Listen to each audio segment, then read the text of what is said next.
السلام علیکم ورحمۃ اللہ وبرکاتہ۔ اللہ کی ذات سے امید ہے کہ آپ حضرات خیر و عافیت سے ہوں گے انشاءاللہ۔ اللہ تعالی ہمیشہ خوش رکھے، اللہ تعالی دونوں جہاں کی خوشیاں نصیب فرمائے۔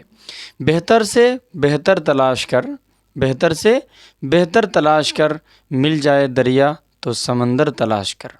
ٹوٹ جاتے ہیں شیشے اکثر پتھر کی چوٹ سے، ٹوٹ جاتے ہیں شیشے ٹوٹ جاتے ہیں شیشے اکثر پتھر کی چوٹ سے، ٹوٹ جائے پتھر ایسا شیشہ تلاش کر۔ آج پھر میں آپ کے سامنے ایک نیا ویڈیو لے کر حاضر ہوں، اور اس نئے ویڈیو میں ایک نیا کلاس لے کر حاضر ہوں۔ مجھے امید ہے کہ آپ حضرات تمام ویڈیوز دیکھتے ہوں گے انشاءاللہ تعالی، اور پھر دوسروں تک بھی شیئر کرتے ہوں گے، خود بھی علم سیکھیں اور دوسروں کو بھی سکھائیں۔ آدمی محترم نہیں ہوتا جو خدا کا کرم نہیں ہوتا، یہ بانٹنے سے اور بڑھتا ہے، یہ بانٹنے سے اور بڑھتا ہے، علم بانٹو تو کم نہیں ہوتا۔ تو آپ ضرور بھی شیئر کریں، دوسروں کو بھی ضرور سکھائیں۔ اور اگر آپ چینل پر نئے ہیں تو سب سے پہلا کام جو ہے کہ آپ سبسکرائب کر لیں اور ہماری حوصلہ افزائی کریں، موٹیویٹ کریں۔ اگر آپ چینل پر پرانے ہیں تو آپ اس ویڈیو کو لائک ضرور کریں، اور جو نئے ہیں وہ سبسکرائب بھی کر لیں اور لائک بھی کریں، اور مناسب الفاظ کے ساتھ آپ جو ہے وہ کامنٹ بھی ضرور کریں اور بات بھی کریں۔ لائک کریں تاکہ ہمیں حوصلہ ملے، پیسہ نہیں ملتا لیکن حوصلہ ضرور ملتا ہے، اور اس سے مزید ویڈیوز بنانے کی ہمیں جو ہے کہ موٹیویشن ملتی ہے۔ آپ دیکھیں گے کہ سبسکرائبر جو ہے کہ 100 تک پہنچ گئے ہیں، الحمدللہ۔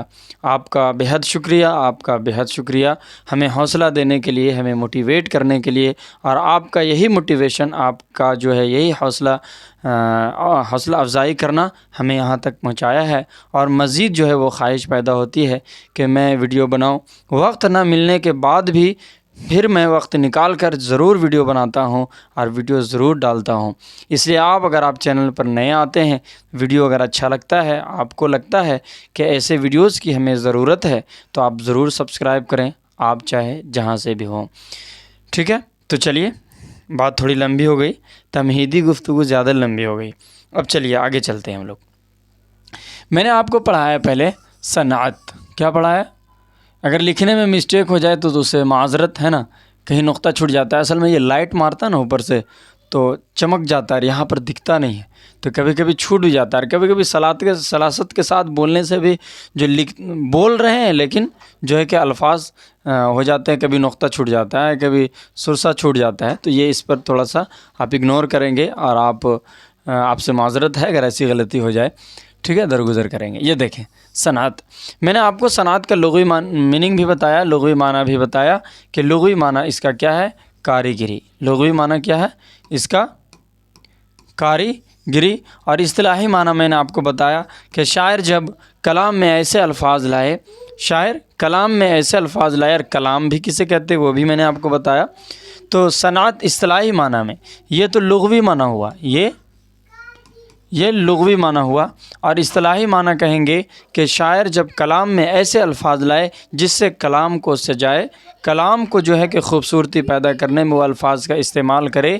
اور یہ دو طرح سے ہو سکتے ہیں، ایک ہے لفظی اعتبار سے خوبصورتی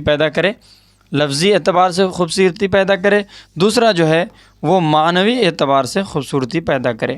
یعنی کہ جو الفاظ شاعر استعمال کرے کلام میں تو وہ لفظ کو دیکھ کر استعمال کرے، یعنی لفظ استعمال کرے الفاظ تو وہ لفظ کی خوبصورتی پیدا ہو، اور دوسری چیز اس میں معنی کا جو ہے کہ وہ نہ دیکھے، معنی کو غور نہ کرے۔ دوسری بات کہ جب الفاظ لائے شاعر تو وہ جو ہے کہ معنوی خوبیاں پیدا کرے۔ تو یہ ہے صنعت لفظی اور صنعت معنوی، میں نے آپ کو بتایا، یہاں تک کی بات ہو گئی۔ اور پھر جو لفظی ہے، لفظی کے اعتبار سے بھی میں نے آپ کو بتایا کہ لفظی خوبیاں پیدا کرنے کے لیے کون کون سے صنعت استعمال ہوتے ہیں، اور معنوی جو خوبیاں پیدا ہوتی ہیں ان میں صنعت جو ہے میں نے آپ کو بتایا ہے۔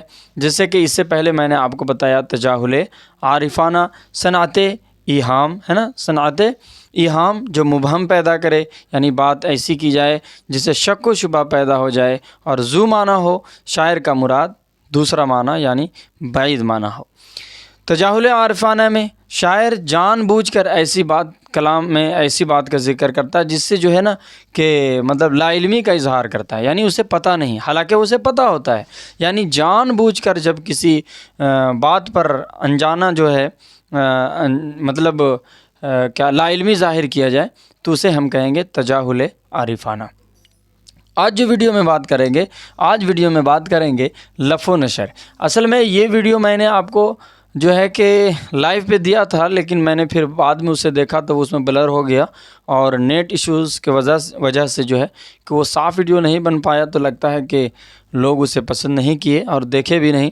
اس لیے میں نے سمجھا کہ اس ویڈیو کو پھر میں ریکارڈڈ ڈال دیتا ہوں تاکہ جو ہے کہ آپ بآسانی دیکھ سکیں۔ یہ کیا ہے؟ لف و نشر۔ اب لف و نشر کا پہلے میننگ دیکھ لیتے ہیں۔ آپ غور کریں گے کہ میں جب بھی بتاتا ہوں تو ضرور اس کا میننگ بتاتا ہوں، لغوی میننگ، اصطلاحی معنی۔ کیوں ایسا؟ کیونکہ جب اس کا میننگ آپ کے ذہن میں ہوگا، اس کا معنی آپ کے ذہن میں ہوگا، ہمارے ذہن میں ہوگا، تو بات اثردار ہوگی، اور اس کے تحت، اس کے بیک گراؤنڈ میں، اس کے پس منظر میں اس چیز کو یاد رکھ پائیں گے، ٹھیک ہے، اس سے ریلیٹ کر کے۔ لف، یہ جو ہے نا لفاف بولتے ہیں نا، لفاف لفیف سے بنا ہے، ٹھیک ہے۔ تو لف کا مطلب ہوتا ہے لپیٹنا۔ لف کا مطلب کیا ہوتا ہے؟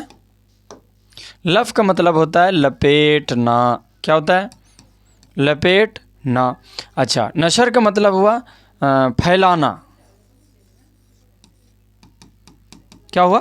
پھیلانا، ٹھیک ہے، لپیٹنا اور پھیلانا۔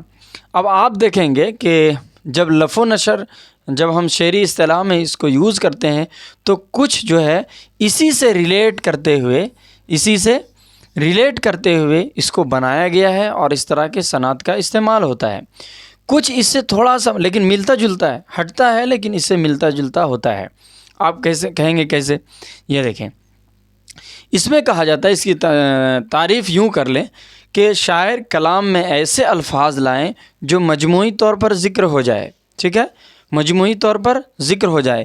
یعنی جب شاعر جو ہے ایک لائن لکھے، ایک مصرع، اس مصرعے میں کچھ الفاظ کا ذکر کرے اور مجموعی طور پر کر دے، ہے نا، تو اسے ہم کہیں گے لف، ہے نا، لف و نشر، لفیف یعنی لپیٹ دیا، یعنی مجموعی طور پر بیان کیا۔ جب دوسرا مصرع بیان کرے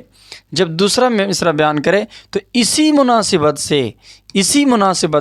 الفاظ کے مناسبت سے یہاں اس کی تشریح کرے، اس کا معنی بتائے، تو ہم اسے کہیں گے لف و نشر کے صنعت کا استعمال ہوا۔ تو اس کا میننگ یہی ہوا کہ کلام میں ایسے الفاظ لائیں جو شاعر جو ہے کہ کچھ الفاظ کو مجموعی طور پر ذکر کر دے، پھر اس کی تشریح کرے، ٹھیک ہے، یعنی جو الفاظ لائے گیا ہے اس کی تشریح کرے، اس کی مناسبت سے باتیں واضح کرے، کھول کر بیان کرے، تو ہم اسے کہیں گے لف و نشر، ٹھیک ہے۔ اب یہ چیزیں ہو گئیں، اس کو جو ہے لف و نشر جو ہے اس کو دو بھاگ میں بانٹا گیا ہے، یعنی اس کے دو اقسام کہہ لیں، نمبر ایک کہہ لیں کہ مرتب اور ایک ہے غیر مرتب۔ اس کے دیکھیں، اس کے معنی سے ہی ظاہر ہو جا رہا ہے، یعنی کہ یہ جو لفظ ہے نا استعمال کیا گیا، اس سے ہی ظاہر ہو جائے۔ آپ کبھی بھی کوئی چیز کو پڑھیں تو آپ اس کو ذہن میں رکھتے ہوئے، اس کے معنی کو، الفاظ کو دیکھتے ہوئے، سمجھتے ہوئے، امیج بناتے ہوئے پڑھیں تو وہ یاد رہے گا، ہے نا، اور اس کو سمجھنے میں آسانی ہوگی۔ تو یہ دیکھیں، مرتب اور غیر مرتب۔ مرتب سے یعنی ترتیب سے، پہلے آپ اقسام سمجھ لیں، میں اس کو سمجھانے کی جو کوشش کر رہا ہوں وہ سمجھ لیں، پھر میں اگزامپل دوں گا، مثال دوں گا، تو آپ کو بات اچھی طریقے سے سمجھ میں آ جائے گی، ٹھیک ہے۔ تو مثال ضروری ہوتا ہے تاکہ جو ہے کہ کہی گئی بات کو مثال کے ذریعے ترنت اپلائی کر کے آپ سمجھ لیں۔ مرتب کہیں گے ترتیب سے، غیر مرتب کہیں گے غیر ترتیب سے۔ اس کا مطلب کیا ہوا؟ اس کا مطلب یہ ہوا، یہ دیکھیں، جیسے کہ بات کرتے ہیں مرتب کی، یہ ہو مرتب کی بات کرتے ہیں، مرتب کی، ہے نا، مرتب کی بات کرتے ہیں، میں بار بار مرتب کر دوں کیونکہ ترتیب سے آتا نا مرتب۔ جیسے اگر یہ کہہ لیں کہ شاعر اگر کوئی لفظ استعمال یہاں کیا یعنی مصرع میں، اب جب دوسرا مصرع بیان کیا تو اس کے مناسبت سے یہاں بات کہی گئی، اس کے مناسبت سے یہاں بات کہی گئی، اس کے مناسبت سے یہاں بات کہی گئی، اس کے مناسبت سے یہاں بات کہی گئی، یعنی جو لفظ استعمال ہوا اس کی تشریح جو ہے ترتیب سے یعنی قرینے سے بیان کیا گیا، تو ہم اسے کہیں گے مرتب، مرتب، ٹھیک ہے، اسے ہم کہیں گے مرتب۔ اب غیر مرتب کسے کہیں گے؟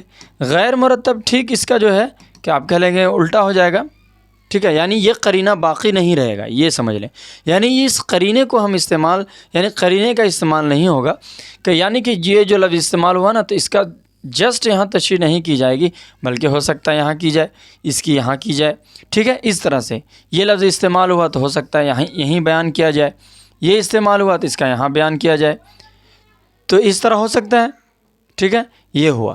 اب ایگزامپل دیکھ لیتے ہیں، ٹھیک ہے، ایگزامپل چلیے دیکھتے ہیں۔ نہ ہمت نہ دل، نہ ہمت نہ دل، نہ ہمت نہ دل ہے، نہ قسمت، نہ قسمت نہ آنکھیں،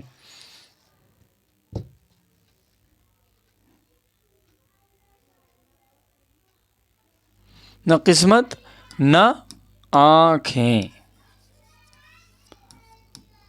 شاید دیکھ پا رہے ہیں یا نہیں، یہ دیکھیں، نہ ہمت نہ دل ہے، نہ قسمت نہ آنکھیں۔ ایگزامپل میں دیکھ لیں آپ، ٹھیک ہے، نہ قسمت، نہ ہمت، نہ دل ہے، نہ قسمت نہ آنکھیں، یہ لفظ استعمال ہوا مجموعی طور پر۔ اب اس کی تشریح جو ہے، اس کی تشریح دیکھیں آپ شاعر کیسے کرتا ہے دوسرے مصرعے میں، ٹھیک ہے۔ نہ ڈھونڈا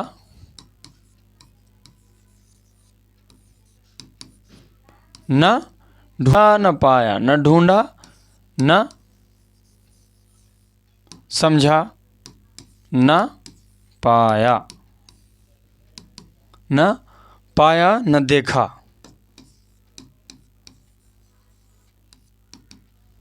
یہ دیکھیں، نہ ڈھونڈا نہ سمجھا نہ پایا۔ اب اس کے یہ ترتیب جو ہے یہ دیکھ لیں، ہمت کے بارے میں نہ ڈھونڈا، دل کے بارے میں نہ سمجھا، قسمت کے بارے میں نہ پایا، اور آنکھ دیکھنے سے تعلق رکھتی ہے تو یہ نہ دیکھا۔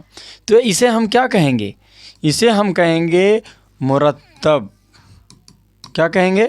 مرتب کہیں گے۔ یہ دیکھیں، نہ ہمت نہ دل ہے، نہ قسمت نہ آنکھیں، نہ ڈھونڈا نہ سمجھا نہ پایا نہ دیکھا، یہ ہے مرتب کا استعمال۔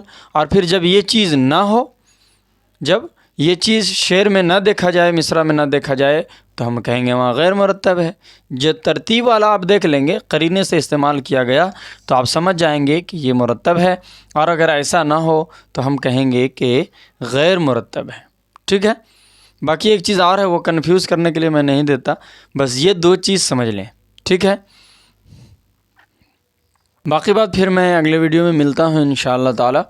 یہ دیکھ لیں، ایک مجھے امید ہے کہ بات سمجھ میں آ گئی ہوگی۔ اس کا آج کے سبق کا خلاصہ، لف و نشر، لف کہتے ہیں لپیٹنے کو، نشر کہتے ہیں پھیلانے کو، اور لف و نشر صنعت کا جو استعمال شاعر کرتا ہے، اس میں یہ دیکھا جاتا ہے کہ شاعر جو ہے کلام میں ایسے الفاظ کا جو ہے ذکر کرتا ہے، مجموعی طور پر کر دیتا ہے، پھر اس کی مناسبت سے نیچے جو ہے دوسرے مصرعے میں مناسبت سے اس سے متعلق باتیں بیان کرتا ہے، اس کی تشریح کرتا ہے، اس کا معنی بیان کرتا ہے، تو ہم اسے کہیں گے اس شعر میں لف و نشر صنعت کا استعمال ہوا ہے۔